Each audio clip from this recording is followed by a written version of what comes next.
Matryoshka. À la suite de ce geste fort de Gaulle qui s'imposera dans la postérité sans que ce soit réellement prémédité, la résistance fait entrer à ce moment-là dans une nouvelle ère, dans un nouveau temps d'action. Alia Aglan appelle même ce moment, cette année 40, l'année 0. Matryoshka. Il y a un journal clandestin qui dit « mais résister, c'est penser par nous-mêmes ».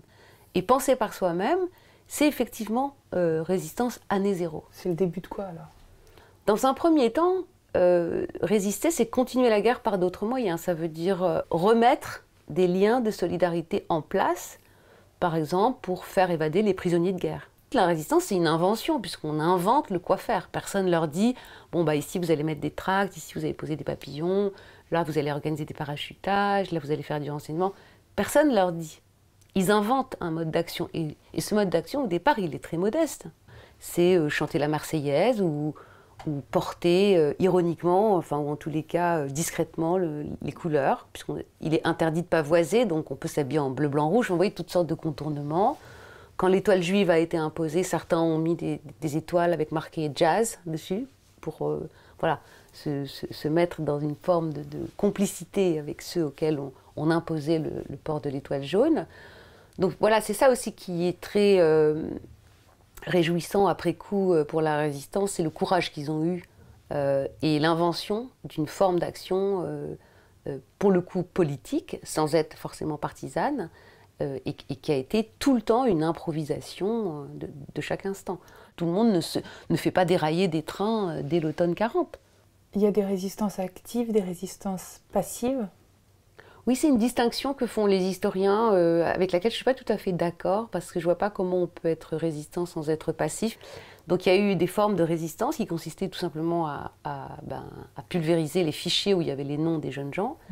Et une autre forme dite passive, mais qui est quand même pas du tout passive, c'est il y avait des commissions dites de peignage où on disait non, un tel, il n'est pas en bonne santé, il ne peut pas y aller.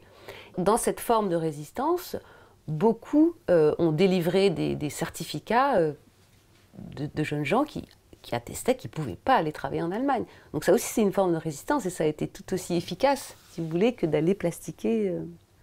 Et dans la résistance, il y a des formes extrêmement élaborées d'organisation.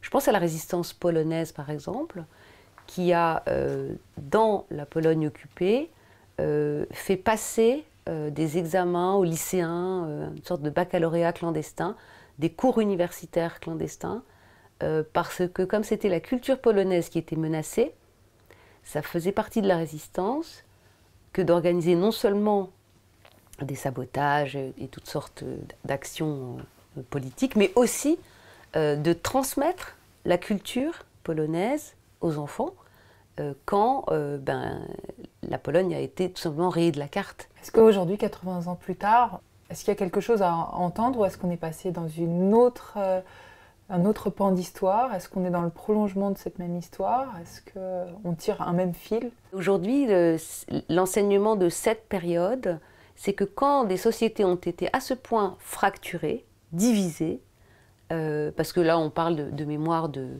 rescapés, de déportés, de résistants, mais on ne parle pas de la mémoire des familles où il y aurait eu des collaborationnistes, des assassinats politiques parce que engagement collaborationniste, parce que cette mémoire elle est encore plus silencieuse, enfin, elle n'est pas en tous les cas autant mise sur la place publique. Mais on voit bien que la sensibilité des sociétés, elle est là.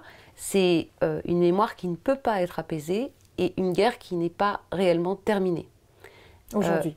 Moi, je pense qu'elle n'est pas terminée parce que les aspects civils de cette guerre font que les répercussions se transmettent. Justement, on parle de transmission, même silencieusement, d'une génération à une autre.